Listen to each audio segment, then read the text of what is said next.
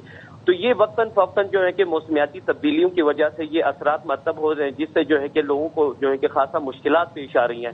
حالیہ دنوں بارشوں کی وجہ سے دیامر کے جو دور افتادہ علاقے ہیں تھور ہڈور کھنر اور ڈوڈیشال اور اس کے علاوہ جو ہے کہ داریل کے اندر جو وادی ہیں بلائی مقامات ہیں وہاں پر جو ہے کہ یہ سیلابوں کی وجہ سے لوگوں کو خاصا مشکلات ابھی بھی درپیش ہیں اور ADMA کی جانب سے جو ہے کہ جو فوڈز پیکٹ اور امدادی کاروائیاں کی گئی ہیں وہ ناپید ہے اور آٹے میں نمک کے برابر ہیں جبکہ لوگوں کو یہاں پر جو ہے کہ ٹوٹل لوگوں کا جو ذرائع معاش جو ہے کہ وہ کھیتی باڑی پر انحصار ہے جس کی وجہ سے ایندھن اور دیگر چیزیں جو ہے کہ قلت کا سامنا ہے. اور ہیلتھ کی اگر فیسلٹیشن کی بات کی جائے تو یہاں ہیلتھ کی کوئی فیسلٹیشن نہیں ہے. نہیں تو شفیع میں آپ سے جاننا یہ چاہتا ہوں کہ پچھلے سال جو ہم نے تباہی دیکھی سیلابی ریلوں کے باعث اور جو تباہی شروع ہوئی سندھ سے لے کر اور پھر اب ہم دیکھتے ہیں گلگت تک اس تباہی سے اس کے بعد ہم نے اس ایپیسوڈ سے ہم نے کیا سیکھا؟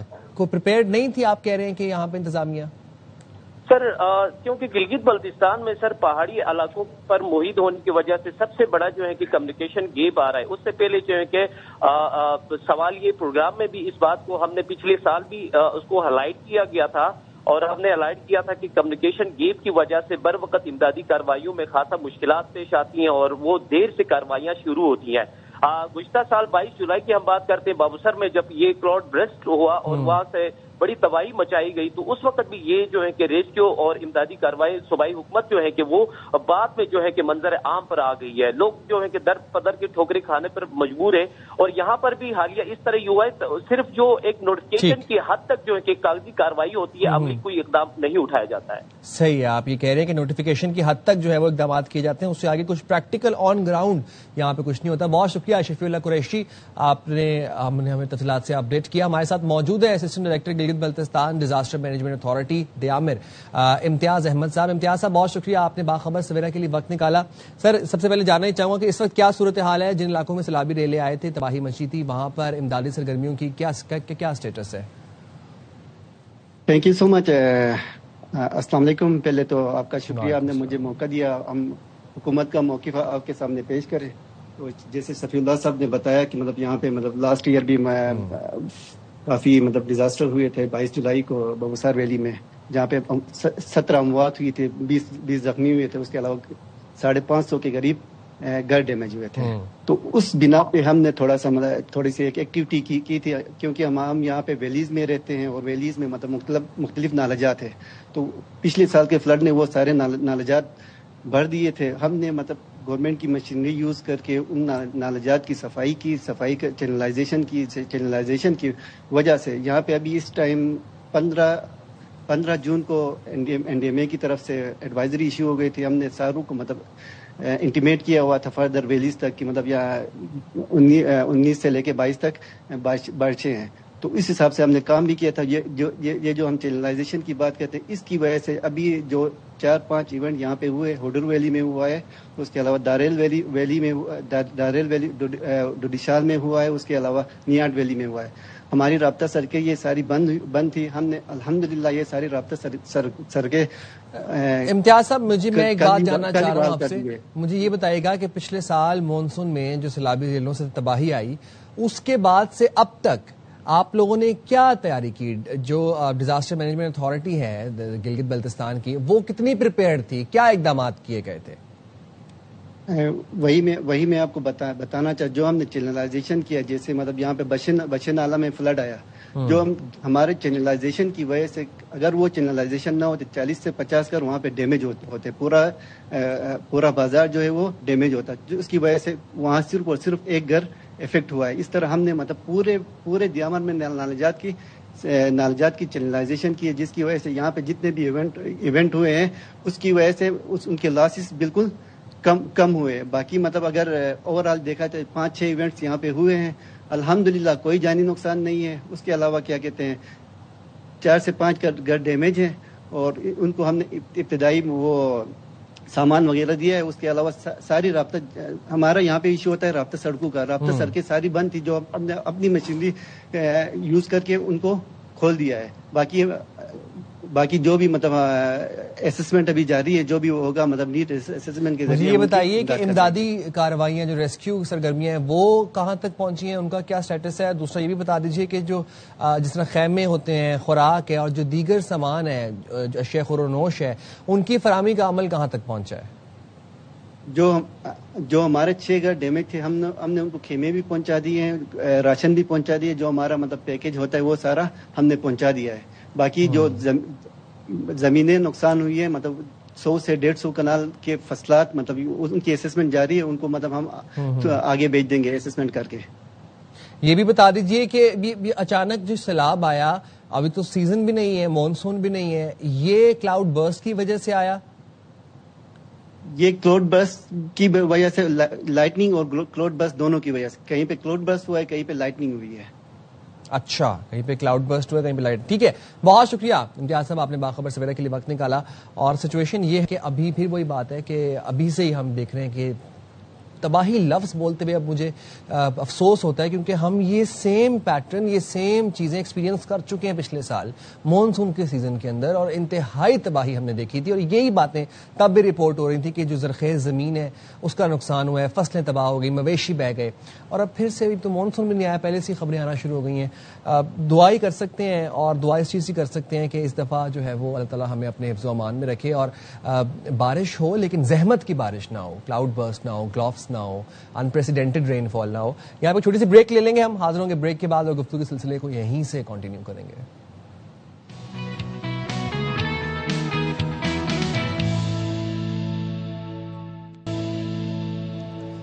ویلکم بیک ٹو باخبر سویرا. اور ناظرین، آپ یہ بات جانتے ہیں کہ ہر گزرتے دن کے ساتھ اے آئی میں جدت آتی جا رہی ہے. نیو ایپس آ رہے ہیں، نیو بوٹس آ رہے ہیں، نیو سافٹ ویئرز آ رہے ہیں، اور ہر شخص اس وقت اس ایک کوشش میں مبتلا ہے، اس تگ و دو میں ہے کہ وہ اپنے آپ کو اے آئی سے ہم آہنگ کروائے، اپنے آپ کو اڈیپٹ کرے، ایوالو کرے اے آئی کے ساتھ.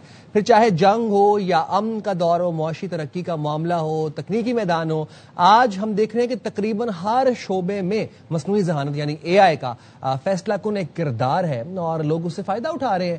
اب دنیا کی بڑی طاقتیں اے آئی کو مستقبل میں معیشت کے لیے، تعلیم کے لیے، ڈیفنس کے لیے، تحقیق، ریسرچ کے لیے استعمال کر رہی ہیں. لیکن بحیثیت قوم ہم اس میدان میں کہاں پہ کھڑے ہیں، یہ ایک سب سے بڑا اور اہم سوال ہے. پاکستان میں اگرچہ یونیورسٹی لیول پہ اے آئی کی تعلیم دی جا رہی ہے، لیکن ابھی تک کوئی واضح حکمت عملی نہیں ہے کہ جناب سکولز میں کیا سٹرکچر ڈیسائیڈ کیا جائے گا.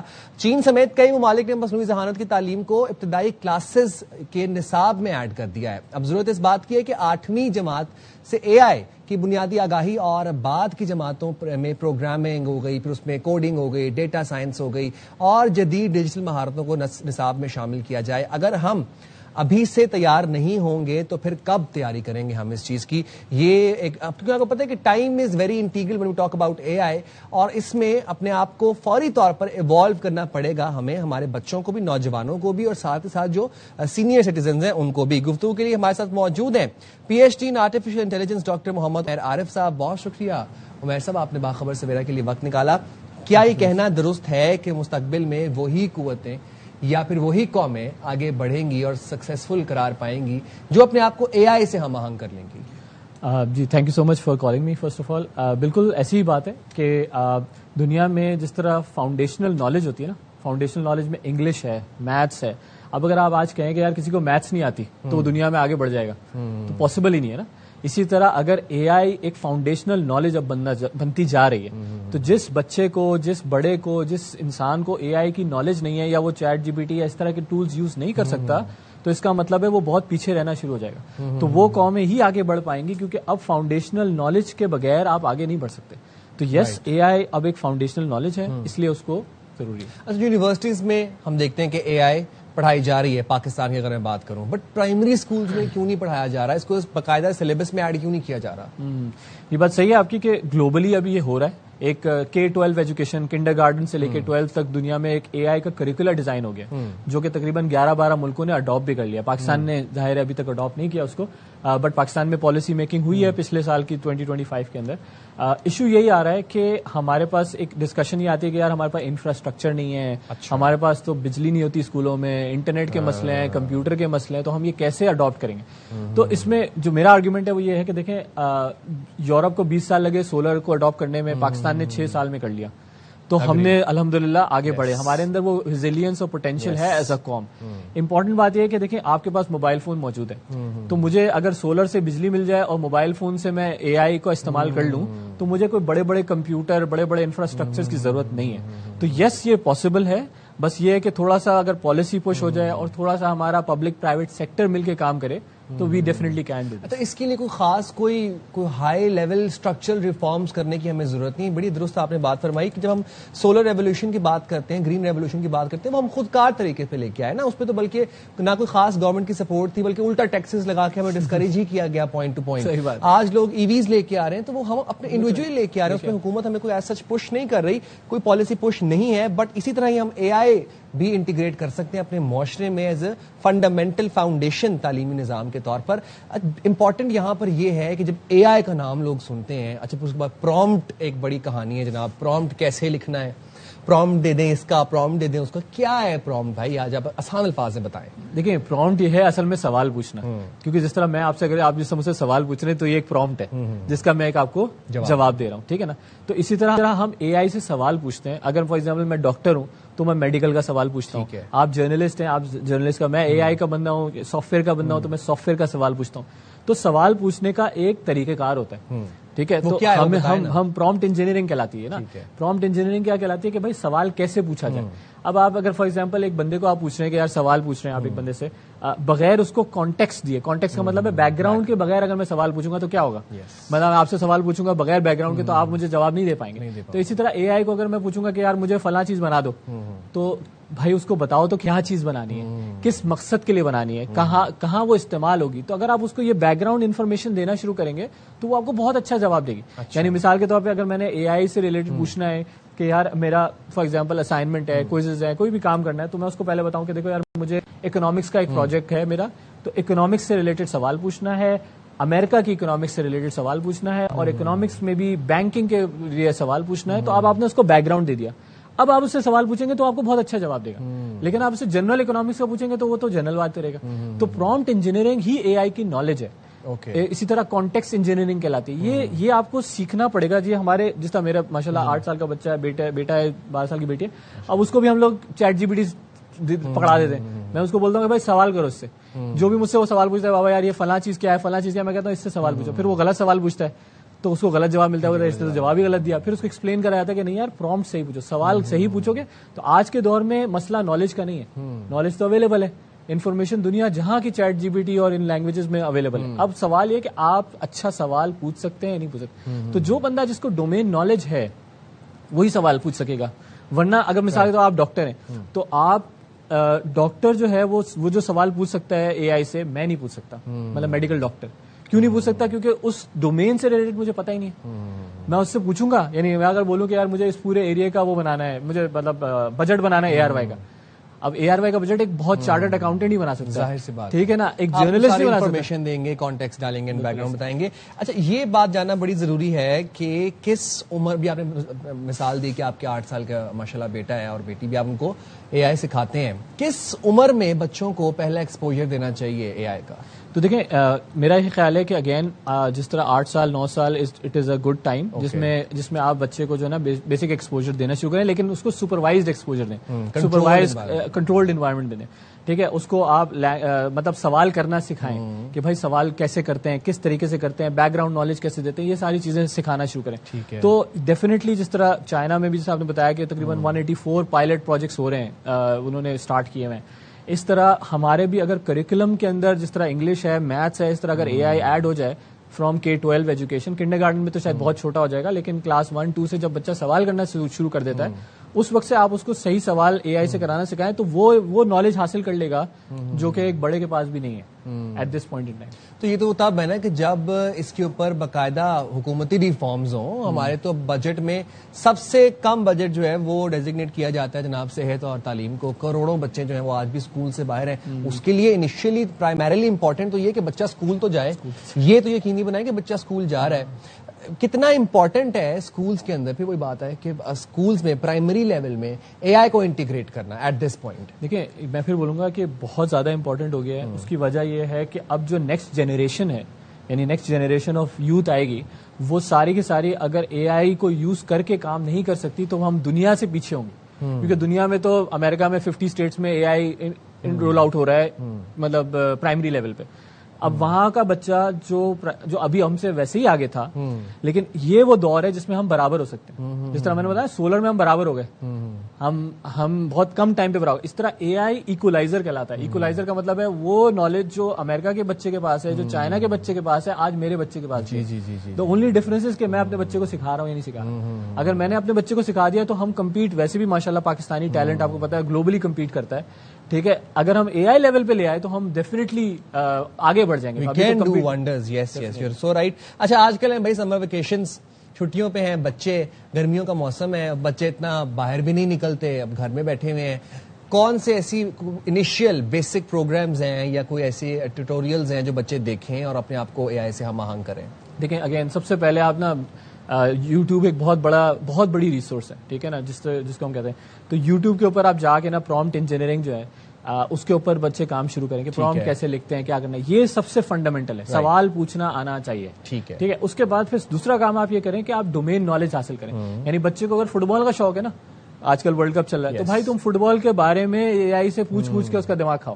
صحیح ہے, کیوں دماغ کھاؤ؟ تاکہ تمہیں انفارمیشن نکالنی آ جائے. کل کو تمہیں کسی اور ٹاپک پہ نکالنی ہے تب بھی نکال لو گے. اگر تم آج فٹ بال پہ نالج نہیں نکال سکتے تو کسی اور پہ بھی نہیں. اس کو اے آئی کو انفارمیشن دو تاکہ کل کو جب اے آئی اپوکلپس آئے تو وہ انفارمیشن ہیومنز کے اگینسٹ یوز کرے اے آئی. لیکن یہ بھی بتا دیں ساتھ ہی ساتھ کہ یوٹیوب از انف, یا کہ اب پیرنٹس یہ سوچتے ہیں کہ بچوں کو, اب ہمارے ٹائم پہ تو کہتے تھے کہ آئی ٹی کورس کرواؤ, سمر ویکیشنز آ گئی جی کمپیوٹر کورس کرواؤ, ہم بیٹھ کے وہاں پہ مائکروسافٹ سیکھ رہے ہوتے تھے. یوٹیوب از انف. دیکھیں فنڈامنٹلی یوٹیوب از انف, لیکن ہوتا ہے کہ ظاہر بچوں کو ایک سپرویژن چاہیے ہوتی ہے, بچوں کو ایک کنٹرولڈ انوائرمنٹ چاہیے ہوتا ہے, ایک استاد چاہیے ہوتا ہے جو اس کو ڈائریکشن دے. تو اگر کوئی آئی ٹی کورسز کرا سکتے ہیں تو بہت سارے آئی ٹی کورسز ہو رہے ہیں, آن لائن ہو رہے ہیں, آن سائٹ ہو رہے ہیں, آپ ضرور ڈالیں. اٹس آلویز ہیلپ فل, ٹھیک ہے نا. آئی ٹی کورسز کرانا کسی control environment is always helpful فل. لیکن اگر فار ایگزامپل کسی کے پاس وسائل کا مسئلہ یا چیلنجز ہے تو بھائی موبائل فون از انف, اور ہر بندے کا اسمارٹ فون ہے. تو میں وہی بولتا ہوں کہ یار یہ اب بہانہ نہیں ہے کہ یار مجھے اے آئی نہیں آتی, میں کیسے کروں گا, میرے پاس تو ریسورسز نہیں ہے. بھائی اگر آپ کے پاس انٹرنیٹ چل رہا ہے اور آپ کا موبائل چل رہا ہے تو بس آپ کو پھر ضرورت, اور انیشیلی شروع جو ہے وہ چیٹ جی پی ٹی سے ہی کریں, بعد میں پھر آپ کلاؤڈ بعد میں جائیں. یہ جناب آپ لوگوں کے لیے بچے جتنے دیکھتے ہیں سن لیں اور پیرنٹس بھی سن لیں. Thank you very much doctor Umair, آپ نے باخبر سویرا کے لیے وقت نکالا. بڑا امپورٹنٹ ہے اپنے آپ کو. اے آئی نیا آیا تھا تو ہم کہتے تھے کہ اے آئی ریپلیس کر دے گا جابس کو. اب ہمیں یہ ریئلائز ہو رہا ہے کہ اے آئی ہیومن جابس کو ریپلیس نہیں کرے گا, بلکہ ان ہیومنس کو ریپلیس کرے گا جنہوں نے اپنے آپ کو اے آئی کے ساتھ ایوالو نہیں کیا ہوگا, جن کو اے آئی استعمال کرنا, پرومپٹ نہیں دینا آتا ہوگا, جن کو اے آئی یوز کرنا نہیں آتا ہوگا.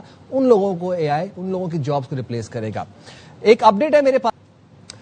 موونگ فارورڈ جناب, ایران امریکہ جنگ بندی اور امن معاہدے میں پاکستان کے مصالحتی کردار سے معاشی بہتری کے امکانات نمایاں ہو گئے ہیں. یہ میں نہیں کہہ رہا, یہ رائٹرز لکھ رہا ہے, رائٹرز یہ رپورٹ کر رہا ہے. اور رائٹرز کے مطابق ترقی پر مبنی معاشی ایجنڈا اور امن و استحکام کی ساکھ پاکستان کو سرمایہ کاری کے لیے بہترین مقام بناتے ہیں.